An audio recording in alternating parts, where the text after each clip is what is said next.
Depois de Pânico 5 no ano passado, que na minha modesta opinião, pelo menos, foi uma grata surpresa para os fãs da franquia iniciada lá em 1996, revigorando alguns elementos do gênero slasher, que por sua vez já tinham sido renovados lá pelo primeiro filme, eu ouso dizer que esse Pânico 6, que estreia oficialmente nessa quinta-feira, dia 9 de março, vai ser lembrado como um dos piores da saga até aqui.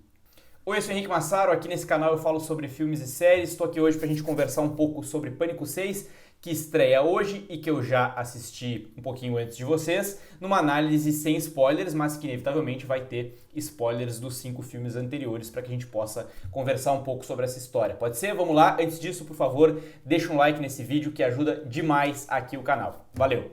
Inicialmente, Pânico 6 chama atenção pelos seus pontos positivos. Existe um uso da violência de forma ainda mais explícita do que nos filmes anteriores, o que contribui tanto quanto elemento estético, mas também para mostrar que essa violência vem numa crescente. Afinal de contas, a gente está falando de uma série de matanças que começaram há quase 27 anos. O problema é que Pânico 6 falha aonde não podia falhar, fazendo com que esses erros diminuam os poucos acertos desse filme dirigido pelo Tyler Gillett e pelo Matt Bettinelli-Olpin, que são os mesmos diretores por trás de Pânico 5 de 2022. Depois de sobreviverem a uma série de ataques dos Ghostfaces, a Samantha, que é a filha do Billy, o assassino lá do primeiro filme, a sua irmã Tara e os amigos Chad e Mindy resolvem se mudar para Nova York, onde uma série de ataques começa a acontecer novamente.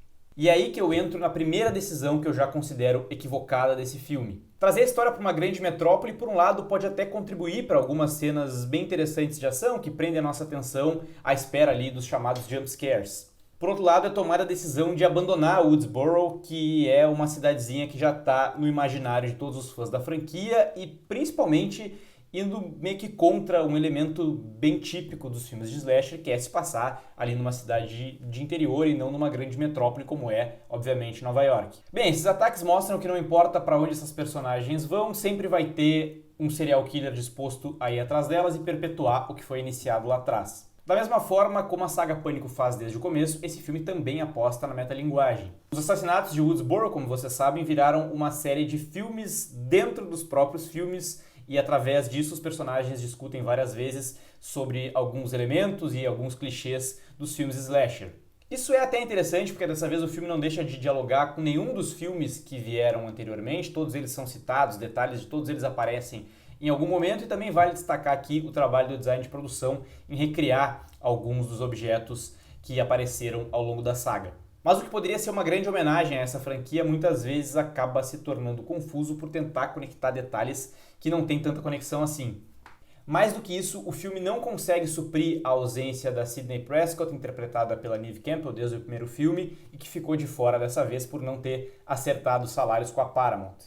O filme também sente o impacto de ter tomado a decisão de, no filme anterior, matar o Dewey, personagem do David Arquette, que já era também muito conhecido de todos os filmes e querido pelos fãs, e faz um subaproveitamento da personagem da Gail Weathers, que é vivida pela Courtney Cox desde 96 e que aqui é a única remanescente do filme original. E por mais que a Melissa Barrera e a Jenna Ortega, que vivem as irmãs Carpenter, tenham um certo carisma junto ao público, essa última inclusive sendo reconhecida como atriz de terror, né? Ela participou de X, A Marca da Morte, um dos grandes filmes do ano passado, elas não têm força suficiente para carregar essa franquia e esse filme sozinhas. Também não sustentam muito os dilemas dessas duas personagens. No caso da Sam, é o fato de ela ter descoberto, ainda no filme anterior, que ela é filha do Billy Loomis, o grande assassino do primeiro filme, e a questão de ela estar lidando com o fato de ela ter matado o seu namorado no Pânico 5, que no fim das contas era o grande assassino. Ela, com as próprias mãos, acabou executando ele e ela fica com esse dilema dela ser filha de um serial killer e ter também matado uma pessoa. Já no caso da Tara, o drama dela gira em torno de ela ser uma adolescente, jovem adulta que passou por tudo aquilo e está tentando ter uma vida normal ao mesmo tempo em que ela é super protegida pela sua irmã mais velha. São conflitos que, como eu disse, não nos convencem a ponto de carregar a história e que diversas vezes levam a cenas e diálogos que são francamente constrangedores de tão clichês. E aqui talvez um minúsculo spoiler, tem um determinado momento em que um certo personagem foi brutalmente esfaqueado, mas ele acaba sobrevivendo, ele está visivelmente entre a vida e a morte, e uma personagem feminina que está apaixonada por ele por ela, corre até ele e beija ele, conversa com ele como se ele tivesse caído e ralado o joelho.